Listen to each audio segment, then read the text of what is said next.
recently I got out of I'm so nervous, I got out of a 14-year relationship. My intuition was screaming at me to leave, and I finally decided. That's a step one That's experience. a step one. Yeah. Sometimes it takes really, really knowing what you don't want to get clear enough to feel the compelling movement. Mm-hmm. Yeah. And anyway, so my intuition was screaming at me to leave. I left. I've been on this healing journey, listening to you, journaling, doing all the things. And thinking a little bit too much. I think too much all the time. But we get it. It's all right. Humans want to think because you're trying to make sense of things, and you want to communicate the sense that you've made to others. Yeah. Because you work hard for your opinions, and then you want some validation for them. Yeah. Yeah. And now that I've, I guess, been single for a couple of years, I feel like I'm at a loss. I feel like, okay, my intuition brought me up until this point. We don't want to make trouble for you, but that guy. I feel like up until this point, I've been able to attract really big things for my career, and love life is just like quiet. And well, before you go further, because when we get in a conversation like this, and we understand why you are describing and explaining, feels like you have to be descriptive about where you're standing in order to be clear with whoever you're talking to about where you're wanting to go. But the thing about that is, if you get too focused on where you are, then that becomes your vibrational habit, your vibrational momentum, and then you can't move from that place. I see. And we know that what is really compelling. All the physical senses that translate what you can see and hear and smell and taste and touch. It's compelling. We know that it is. But it also holds you right where you are. So when you were in a relationship, and this evolved over those years, your awareness of what you didn't want became clearer and clearer and clearer.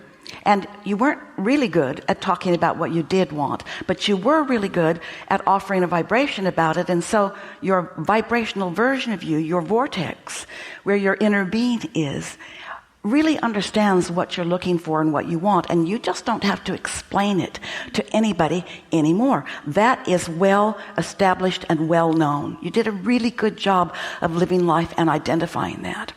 But now what you're not doing a good job of is being a match to that, because you're being a match not so much to where you were. We don't feel that in your vibration so much, just minimally as you were getting started here.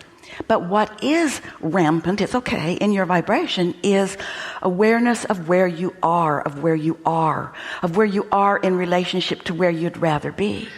But you're kind of confused about that too, because this is what we meant earlier when we said, when you try to think your way through things, it gets complicated, because you want a relationship, but you don't want so much compromise.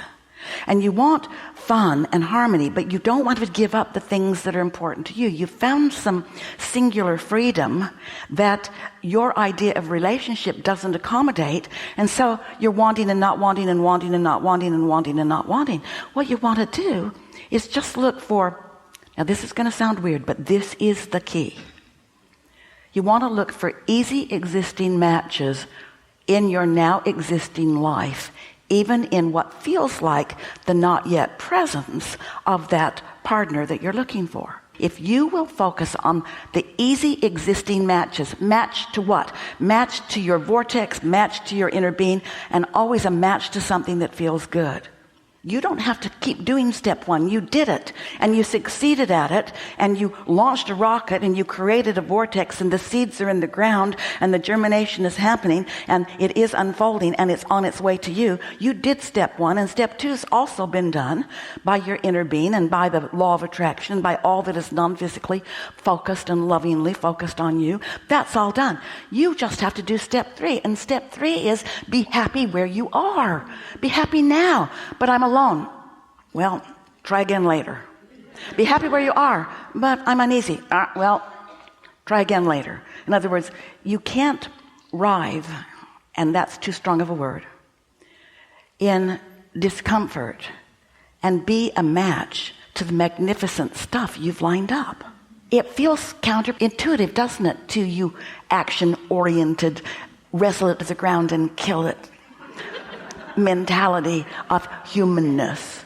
We know you expect to be doing something about it, and if you're not doing something about it, then you feel like you're not doing anything about it. But what we want to convey to you, you already did it. You did it. You lived it. You launched it. You loved it. You want it. You gave birth to it. It is you. It is yours. It is coming. Just stop pushing it away by noticing that it's not here yet. That's all. Whether it's a lover, or whether it's a pile of money, or whether it's an occupation that you're looking for, or whatever it is. Don't push it away by your awareness that you haven't realized it yet. Esther, for the second time, significant time in her experience, thought she had lost something really important to her. She looked for it and looked for it and looked for it and looked for it and could not find it. And she found it. She found it. It was two things. Two different things, sort of like jewelry. She found it. And it knocked her over when she found it, because she had looked there and looked there and looked there and looked there and looked there and looked there and looked there and looked there. She had looked there and looked there and looked there and looked there. She had looked and looked and looked and looked and looked, and she looked and looked and looked because it mattered, it mattered, it mattered, it mattered, it mattered. She looked and looked and looked. It mattered so much that she was in true discomfort in its absence. And in that true discomfort in its absence, she could not see it, and it was right there. She said, "This is weird stuff, Abraham. I want out. I don't think you should blind me to things that I want." Of course, she knows it's not us, but it felt like that. If Jerry had still been in the house with her, she would have been certain that he hid it to tease her. If anybody else had been in her space, nobody's been in her space. The dust is all right where it was. Nobody's been in there. It was there. She just could not see it. And that's such a vivid, ridiculously obvious thing. Esther thought, I'm not ever going to do this to myself again. I'm not ever going to feel pain over the absence of anything, because I know for sure that discomfort is my indication that I'm blind to it, that I'm resistant to it, that I'm not letting the law of attraction do what it wants to do, which is attract to me what I want, because what the law of attraction is attracting to me is the absence of what I want, because I'm a vibrational match to the absence of what I want. Can't be clearer than that, can it? Get out. No. If you Thank you so much. I appreciate it. You're satisfied?